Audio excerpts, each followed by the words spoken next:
예수님의 공생애 가운데 주님 주변에는 항상 두 종류의 무리들이 있었습니다.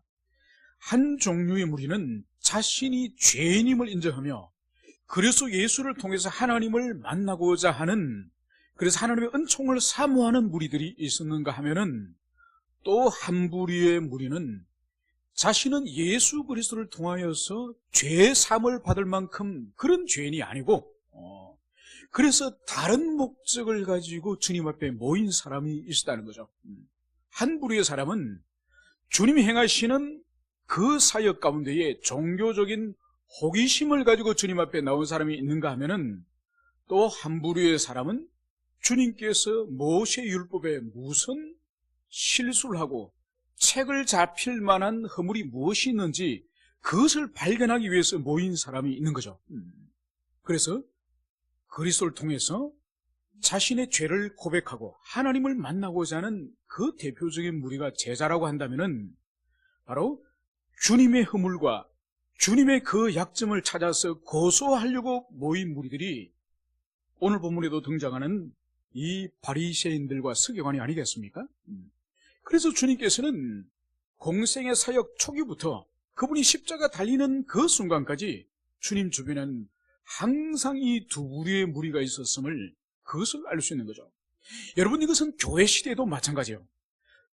교회 시대도 항상 교회 안에는 주님이 친히 말씀하셨던 것처럼 알곡과 죽정이가 있고, 그리고 한 울타리 안에, 한 우리 안에 양과 염소가 있는 것처럼 이 지상의 교회 안에는 누군지는 우리가 알 수 없지만은 반드시 참된 교회와 참된 교회가 아닌 자들이 한 공동체 안에, 한 교회 울타리에 함께 있다는 것을, 그것을 우리는 알고 있습니다. 그러나 주님께서는 이 지상교회 안에 누가 참된 성도인지, 누가 가라지인지 그것은 우리가 전혀 알 수 없습니다. 단 주님께서는 교회를 향해서 끊임없이 참된 교회가 될 수 있는 그 방법이 뭔지, 그것을 끊임없이 가르치고 그것을 교회에서 목양을 하도록 하고, 그리고 영혼들과 양들의 입장에서는 자신이 참된 거듭나고 회심한 성도인지 끊임없이 자기를 확정하도록 그것을 진리와 성령 안에서 주님께서 계속적으로 은혜를 베푸는 거죠. 그래서 교회는 모든 성도들이 하나님의 자녀임을, 그것을 전제로 진리의 말씀을 증거하고 목양의 손길을 펼쳐야 되는 것이고, 그리고 성도들은 끊임없이 선포되어지는 말씀과 성령의 그 은혜 가운데서 자신에게 과연 중생과 회심의 열매가 있는지, 그리고 성화의 열매가 있는지를 끊임없이 자기를 성찰하는, 이것이 지상 교회의 사명인 것을, 그것을 우리는 알고 있습니다. 오늘 이 15장에서는 1절과 2절에서 오늘 두 부류의 오늘 인생들이 오늘 등장하는 것을 볼 수 있습니다. 오늘 1절에서는 모든 세리와 죄인들이 말씀을 들으러 가까이 나오니, 2절에서는 바리새인과 서기관들이 수군거려 이르되, 오늘 1절과 2절은 두 부류의 명확한 대비되어지는 이 두 부류의 사람이 있음을, 그것을 보여주고 있습니다. 오늘 1절에서는 모든 세리와 죄인들이라고 말씀을 하고 있고, 2절에서는 바리새인과 서기관들이라고 말씀을 하고 있고, 그리고 1절에서 이 모든 세리와 이 죄인들의 태도는 말씀을 들으러 우리 주님 가까이 나왔다, 이것을 기록하고 있는가 하면은, 이 바리새인과 서기관들의 오늘 태도는 수군거려.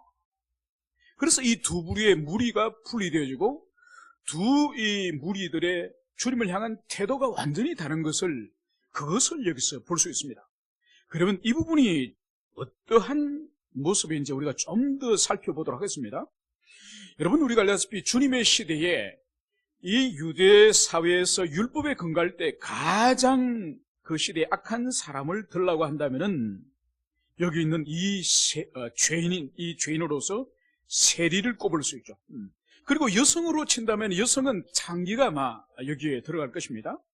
그래서 모든 세리와 죄인이라고 하는 여기에는 그 시대에 부정한 모든 그런 죄인들을 말하는 거죠. 그래서 남성으로서는 세리라든지, 여성으로서는 창기라든지, 또 율법적으로 부정한 자인 장님, 소경, 나병 환자 이런 신체적인 부정함을 가지고 있는 그런 사람들을 여기서 말씀을 하고 있습니다. 그런데 그 사람이 주님을 향한 태도는 무엇이죠? 말씀을 들으러 가까이 나오니. 여러분, 이 태도는 말씀을 지금 들으러 나온 거예요. 그런데 우리가 여기서 단순히 이 말씀을 들으러 나왔다고 하는 1절만을 가지고 보면은 이들이 그냥 주님의 그 설교 말씀을, 그 가르치는 말씀을 배우고자, 듣고자 하는 그 의미밖에 해석을 못하지만은, 그런데 이 15장 1절이 시작되기 전에 14장 마지막 구절을 우리가 같은 연속상, 이 문맥상 같이 우리가 봐야 이 1절의 말씀이 더 명확하게 해석되어지는 거죠. 이 14장 이 마지막 부분, 여기에는 주님께서 바로 천국 잔치 비유와 그리고 주님의 제자가 되는 제자도에 대해서 다시 한 번 더 말씀을 하십니다. 그러니까 이 누가복음에서는 지난번에 주님께서 제자도를 가르쳐줬지 않습니까? 주님을 따르기를 원하는 사람은 자기 십자가를 지고 나를 따르라. 그리고 날마다 매일 자기를 부인하는 삶을 살아라. 이 말씀을 주님 하셨죠. 여기서 다시 이 제자도를 이 14장 이 마지막 패러그래프에서 주님은 다시 말씀하시는 거죠. 그때 주님께서 이 제자도를 다 말씀하시고 나서 마지막 35절에 주님은 이렇게 말씀을 끝냅니다. 들을 귀가 있는 자는 들을지어다. 그러니까 들을 귀가 있는 자는 들을지어다. 이 말씀을 누가가 기록하고 나서, 그러고 나서 이 15장 1절에 주님의 말씀을 들으려고 주님 가까이 나왔다. 이 말씀을 이렇게 하는 거죠. 그래서 들을 귀가 있는 자는 들을지어다. 주님이 모인 군중들에게 이 말씀을 하신 것은 그냥 한번 들어봐라는 그런 뜻이 아니에요. 주님이 들을 귀가 있는 자는 들을지어다. 이 의미는 뭔가 하니까, 나의 제자가 되고 나를 따르기를 원하는 사람은 단순히 듣는 것을 넘어서서 희생과 헌신의 결단을 하라. 이것이 주님의 들을 귀가 있는 자를 들으라는 그 의미예요. 그래서 단순히 듣는다는 의미가 아니라 더 나아가서 그 말씀을 따라서 자기 인생을 걸고 생명을 걸고 모든 소유를 걸어서 주님을 따르라. 이 의미가 이 제자도에 들을 귀가 있는 자는 들을지어다. 이 말씀에 의미가 있는 거죠. 그래서 그것을 우리가 볼 수 있는 것이 바로 26절과 27절에서 제자도의 본질을 다시 이렇게 말씀을 하고 있습니다. 주님께서 말씀하신 것을 제가 읽어드리겠습니다. 26절과 27절, 무릇 내게 오는 자가 자기 부모와 자기 처자와 형제와 자매와 더욱이 자기 목숨까지 미워하지 아니하면 내 제자가 되지 못하고, 누구든지 자기 십자가를 지고 나를 따르지 않는 자도 너희 내 제자가 되지 못하리라. 그러니까 주님께서 당신의 제자가 되는 사람이 도대체 누구인지 다시 제자도를 여기서 말씀하시는 거죠. 그래서 부모와 형제와 심지어 처자와 그 자매, 그러니까 가장 가까운 이 가족들, 이 사람들뿐만 아니라 자기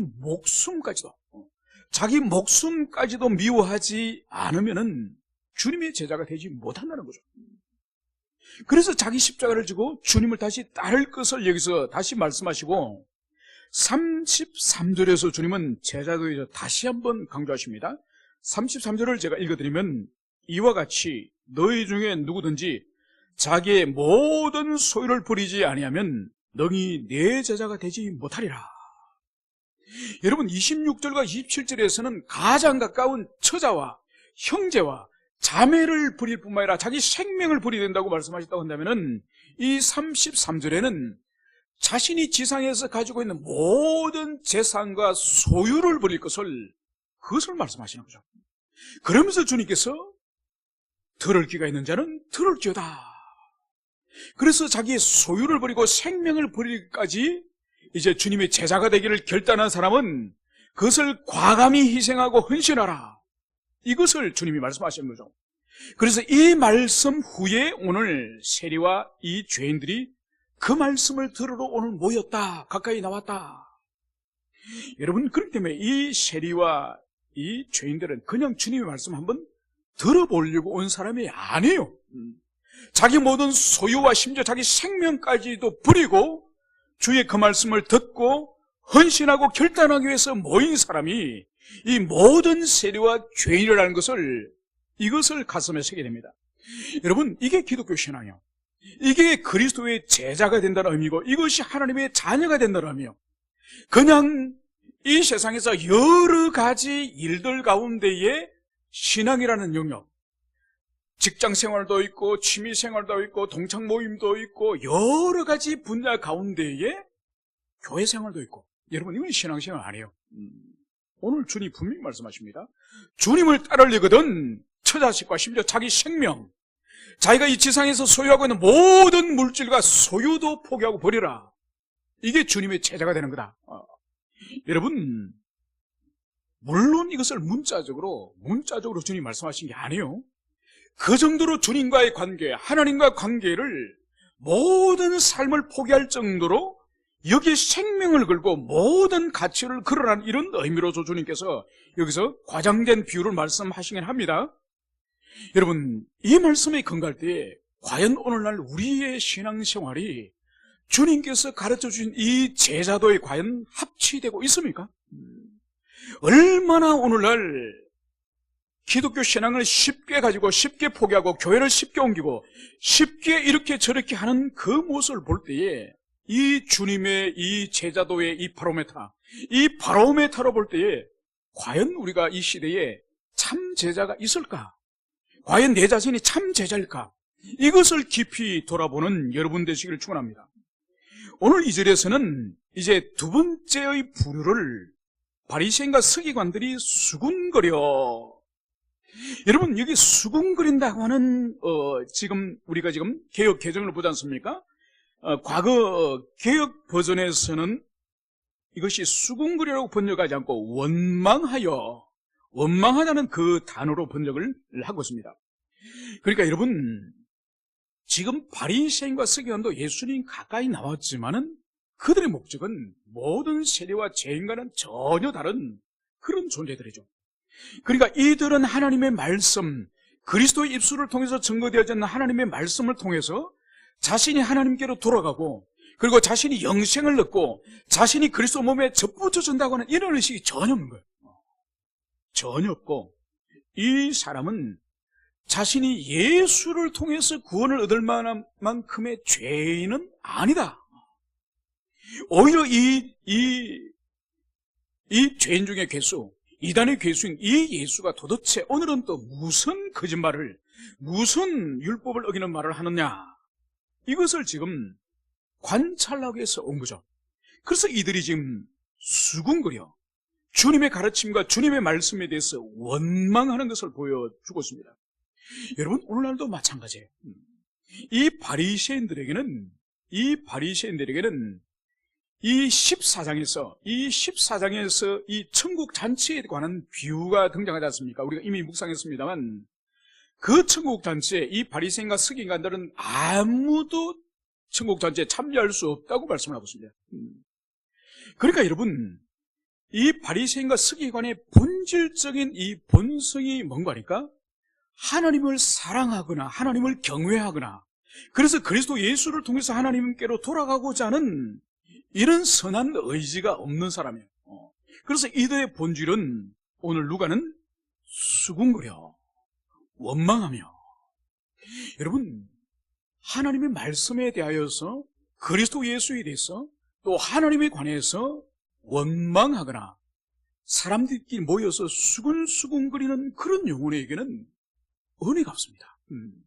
여러분, 2000년 전에 바리새인과 서기관들이 수군수군거리고 예수님 뒤에서 원망하는 이들을 주님께서 천국 잔치에 아무도 들어올 수 없다, 이 말씀을 하는 것처럼, 여러분, 오늘날도 마찬가지예요.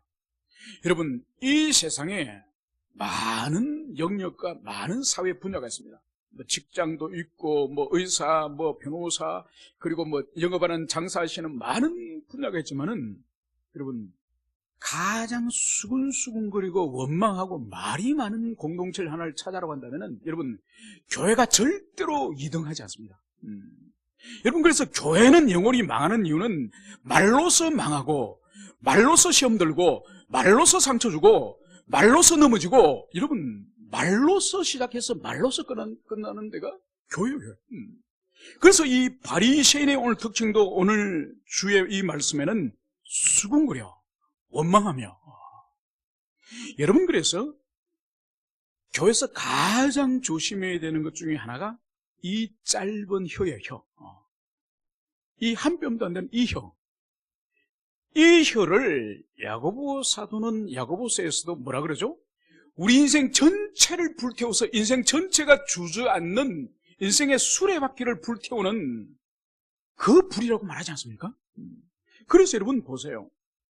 얼마나 많은 사람들이 교회 안에서 말로서 시험을 들게 하고, 말로서 시험이 들고, 말로서 영혼이 병들고, 영혼이 망하는 일들을. 그래서 야고보 사도도 혀가 온전하면은 그 사람의 입에서 나오는 혀가 온전한 사람이면 그 사람은 온전한 사람입니다. 그렇게 말할 정도로 오늘 이 바리새인과 서기관의 인격적 특징을 오늘 수군거리며 이 말씀을 이렇게 하고 있는 거죠. 그러면서 이들의 수군거림의 내용이 뭐냐? 바로 이 사람이 죄인을 영접하고 음식을 같이 먹는다 하더라. 여러분, 우리 성경에서는 예수님을 향해서 이 바리새인들이 이 사람이, 그러니까 예수님을 향해서 랍비 아니면 뭐 선생님 이렇게 부르지 않고 이 사람이라고 부르고 있습니다. 그런데 이 단어를 볼 때는 우리 한글 성경에서는 별 그런 느낌이 없지만은 이 헬라 성경을 보면 이 후토소예요. 이 지시 대명사인데 이 의미가 뭔가 하니까 가까이 있는, 멀리 떨어진 거 말고 가까이 있는 사람을 지칭하거나 심지어 사물을 부를 때도 이 후토소를 써요. 그러니까 이 후토소는 오늘 여기서는 이 사람이라고 번역할 수도 있지만은 다른 번역을 하면 이것이, 여기서 볼 수 있는 것이 바로 뭔가 하니까 이 바리새인과 서기관에게 있어서는 우리 주님이 마치 물건처럼 이것이 지금 바로 죄인을 영접하고 그 죄인들과 밥을 같이 먹네, 이런 의미예요. 그러니까 이들이 지금 예수님을 향한 이 적대감과 예수님을 향한 마음이 얼마나 조롱과 무시의 마음이 있는지 그것을 여기서 보여주고 있습니다. 여러분, 그러니까 주님께서 지금 이 15장에 와서는 거의 지금 공생의 거의 마지막을 향해서 지금 달려가는 그 시점이에요. 그래서 지금 2년을 넘겨서 3년째 지금 주님께서 사역을 하고 계시는데도 그 수많은 표적을 보여주시고 그 수많은 하나님의 말씀이 선포되었음에도 불구하고 이들의 마음에는 주님에 대한 악한 편견, 선입견, 그리고 똘똘 지금 사로잡혀서 우리 주님을 향해서 랍비라든지 선생님이라 이것이, 이런 표현을 쓰고 있는 그것을 여기서 보여주고 있습니다. 그래서 우리 주님이 죄인을 영접하고 죄인과 함께 먹고 마시는 그것을 여기서 비난하고 조롱하고 있는 것을 볼 수 있습니다. 여러분, 우리 문화와 달리 이 유태인들의 문화 가운데서 함께 대화를 나누거나 안 그러면 식사를 한다는 이것은 우리가 생각하는 것과 완전히 다릅니다. 그러니까 함께 길을 가더라도 대화를 하거나 안 그러면 뭐 차를 마시면서 대화를 하거나 심지어 이제 밥까지 식사까지 하게 되는 이것은 뭔가 하니까 내가 그 사람과 동류다, 같은 종류의 사람이라고 하는 것이 대화를 하고 그리고 같이 식사를 하는 것이, 그것이 이 유대의 이 문화입니다. 문화. 그래서 만약 우리 주님께서 창기들이 모였고 세리들이 모인 그 자리에 함께 식사를 같이 한다는 것은 예수님 본인이 나는 창기와 같고 세리와 같은, 나는 그렇게 매국노고 나는 부정한 여인과 같은 그런 종류의 사람이다. 그것이 바로 그 시대의 문화인 거죠. 그러니까 이 바리새인들, 이 사람들은 엄격하지 않았습니까? 그러니까 우리가 구약의 제사를 드릴 때에 제사장들이 이제 성전에서 하나님을 예배할 때에 그 물두멍에서 이제 손과 발과 수족을 씻고 제사를 드렸지 않습니까?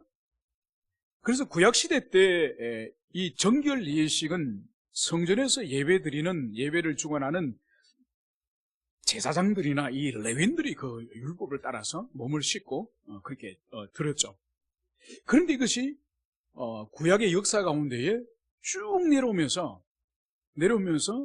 특히 그리스 로마 시대 때 이제 이 예루살렘을 비롯한 이 팔레스타인 지방도 거대한 로마 제국 속으로 이제 빨려 들어가면서 로마 제국은 어디를 가더라도 그리스 로마의 그 문화, 그 이방의 문화의 영향을 받았지 않습니까? 그러면서 유대교 안에서 우리는 반드시 율법을 지키는, 율법을 수호하는 그런 삶을 살아야 된다. 이걸 하기 위해서는 율법을 더 세부적으로 만들고 구체적으로 지키도록 세부 규정을 만들면서 이 바리새인들이 탄생을 합니다. 그러면서 구약의 제사장이나 레위인들이 제사를 집례할 때에 손과 발과 수족을 씻고 정결하게 정결 예식을 치렀던 것처럼 바로 이제는 레위인이나 제사장뿐만 아니라 모든 하나님의 백성들은 이 정결 예식을 지켜야 된다. 그러면서 물에 씻고 닦고 하는 이것을 이 바리새인들이 얼마나 중요시했습니까? 그래서 예수님을 향해서 손도 씻지 않고 음식을 잡수신다고 얼마나 그들이 조롱합니까? 그죠? 그 정도로 이 사람들은 부정한 것에 대해서는 철저히 거부하는, 멀리하는 그런 사람이었죠. 그런데 주님께서 세리와 창교와 죄인들과 그 부정한 그 몸에 장애를 가지고 있는 그 사람들을 함께 먹고 마시니 이 바리새인과 서기관들은 경악하는 거죠. 어떻게 저럴 수가 있느냐. 이것을 들으신 우리 주님께서는 오늘 3절에서 이 말씀을 하십니다. 예수께서 그들에게 이 비유로 이르시되, 그러면서 주님께서 두 가지 비유를 말씀하시니 첫 번째 비유가 바로 잃어버린 양을 찾는 비유인 거죠. 그것이 바로 4절부터 7절까지 등장을 하는 거죠. 그래서 어떤 사람이 양 100마리가 있는데 그 100마리 가운데 한 마리를 잃어버린 거예요. 그러니까 주님께서 이 드라크마의 비유와 잃어버린 양의 비유는 그 시대 팔레스타인 지방에서 살아가던 그 사람들이 누구나 이해할 수 있는 생활 가운데 있는 그런 비유를 여기서 말씀을 하십니다. 그래서 먼저 잃어버린 양의 비유는 100마리의 양을 가진 사람이 그 중에 한 마리를 잃은 거예요. 여러분, 양 100마리를 가진 것은 그 당시에 그렇게 부유한 가정은 아닙니다. 그러니까 양을 직접적으로 지금 잃어버린 이 사람이 주인이라 하더라도 이 양 100마리는 부자는 아니에요. 아주 영세한 목축업을 하는 그런 사람입니다. 그런데 그 중에 한 마리를 잃어버린 거예요.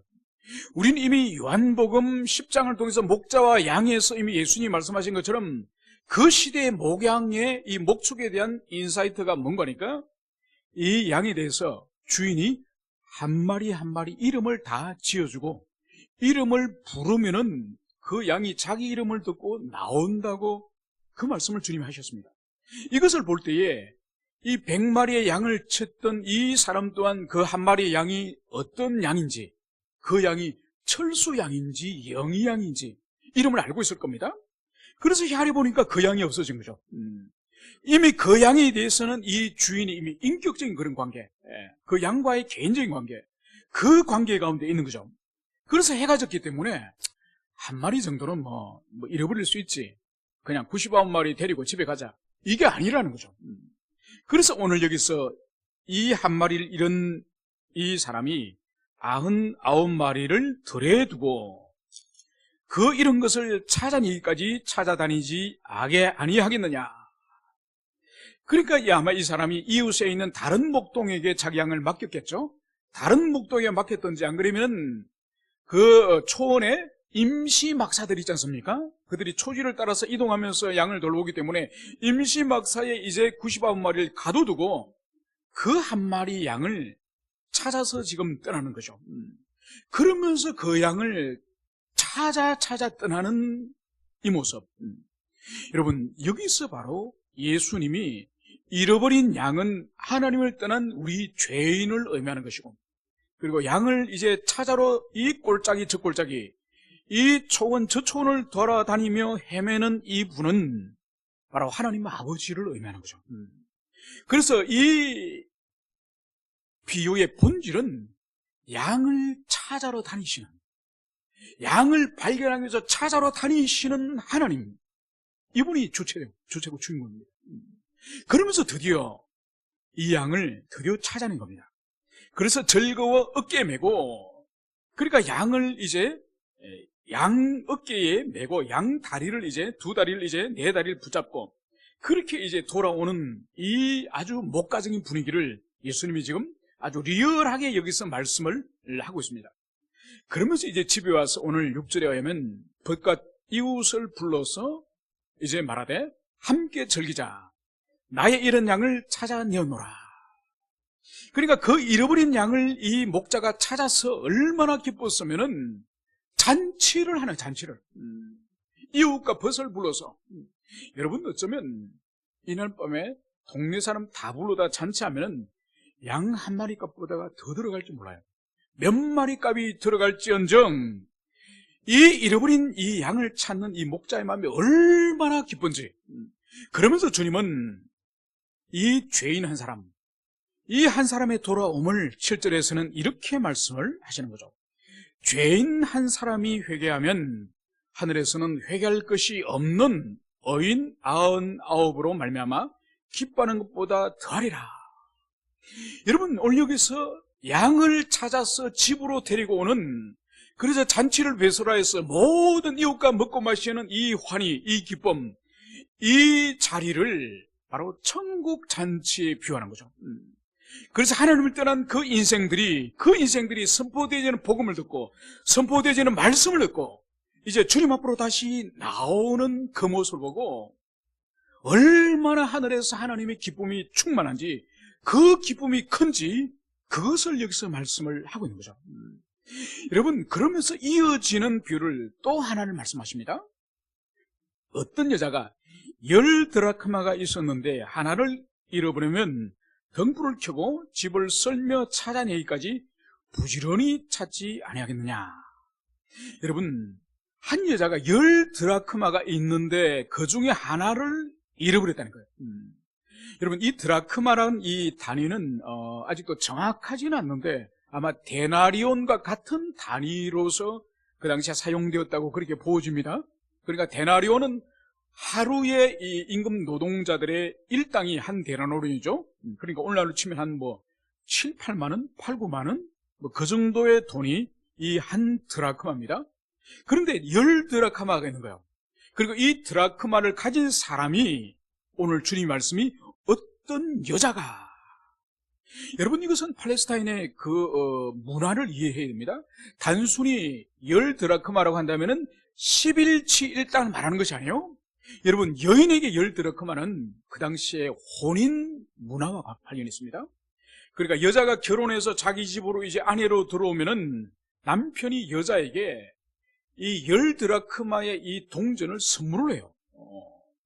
이것을 아주 귀한 선물로서 이 선물을 하면은, 여러분들이 혹시 팔레스타인 지방에 오늘날도 그 베두인족이라든지 그 원주민들의 삶을 보면은 마치 엽전처럼 이 10개를 엮어가지고 이 머리 이마에 여성들이 엽전 10개처럼 이 동전을 띠를 만들어가지고 이마에 띄고 있는 걸 혹시 본 분이 있을지 모릅니다. 그게 바로 10드라크마예요. 그러니까 자기가 시집 올 때, 결혼할 때에 남편이 아주 귀중한 기념품으로서, 선물로서 이 10드라크마를 주는 거예요. 그러면 이것은 평생 사용하지 않습니다. 평생 사용하지 않고 심지어 이 아내가 나중에 돈을 빌려가 갚지 못할 때 이제 그 채권자가 와서 그 집안의 어떤 물건이나 채권을 집행을 하지 않습니까? 집행을 하더라도 이 10드라크마, 이 혼인의 이 정표인 이 10드라크마, 이거는 빼앗아가지 못하는 거예요.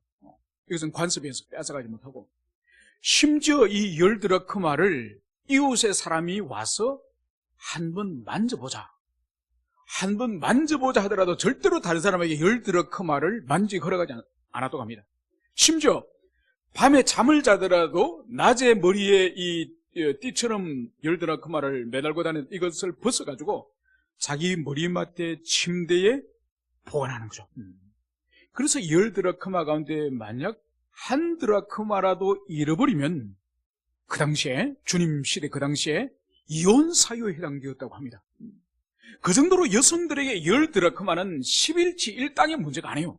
1당의 문제가 아니라 그 남편과의 혼인과 이 사랑의 정표이고, 그리고 실제적으로 자신이 남편에게 버림받을 수 있는 그런 증거 중에 하나가 바로 이 드라크마인 거죠. 그걸 잃어버린 거예요. 그걸 잃어버렸기 때문에 오늘 이 여인의 마음이 얼마나 그것을 다시 찾고 싶은, 그래서 남편이 와서 왜 하나가 없느냐, 왜 잃어버렸냐 이 말을 듣기 전에 이것을 찾으려고 오늘 어떤 일을 합니까? 바로 등불을 켜고 집을 설며 찾아내기까지 부지런히 찾지 않았겠느냐. 여러분, 이 여인은 아마 가난한 여인이 분명합니다. 왜냐하면 이 팔레스타인 집에 보통 가난한 흙으로 만든 이 토벽으로 된 집은 이 창문, 이 문이 없습니다. 문이 없기 때문에 실내 안에서는 낮에도 등불을 켜서 사물을 볼 수 있는 그런 어두움에 있었기 때문에 아마 이 여인이 실내에서 등불을 켠 것을 볼 때에 아주 서민일 가능성이 높고, 그리고 오늘 여기서 볼 수 있는 것이 바로 문과니까 이 집을 설며, 그리고 빗자루로 바닥에 혹시 떨어져 있는가 싶어서 이 한 드라크마를 찾기 위해서 지금 빗자루 쓰는 거예요. 여러분, 팔레스타인은 이 바닥이 흙이에요. 그러니까 빗자루로 그 마른 흙바닥을 설면 어떻게 되겠습니까? 그 환기창도 없는 거기에 얼마나 흙먼지가 일어나겠습니까? 그렇게 해서 드디어 이 한 드라크마를 찾은 거예요. 그러니까 이 여인이 얼마나 마음이 기쁨이 넘치겠습니까? 그래서 오늘 이 여인 또한 9절에 보면 찾아낸 적 벗과 이웃을 불러 모으고 말하되 나와 함께 즐기자, 이런 드라크마를 찾아놓느라. 그러니까 아마 이 여인도 그날 이웃 사람들을 다, 이웃의 아녀자를 불러가지고 그 동네 잔치를 했다고 한다면은 그날 밥값이, 그날 음식 대접값이 아마 한 드라크마 이상이 아마 들어갔을 겁니다. 그럼에도 불구하고 이 여인에게는 돈이 문제가 아닌 것처럼 그 기쁨이 얼마나 크겠습니까? 그래서 그 기쁨을 오늘 주님께서는 10절에 이렇게 말씀을 하고 있습니다. 내가 너희에게 이르노니 이와 같이 죄인 한 사람이 회개하면 하나님의 사자들 앞에 기쁨이 되리라.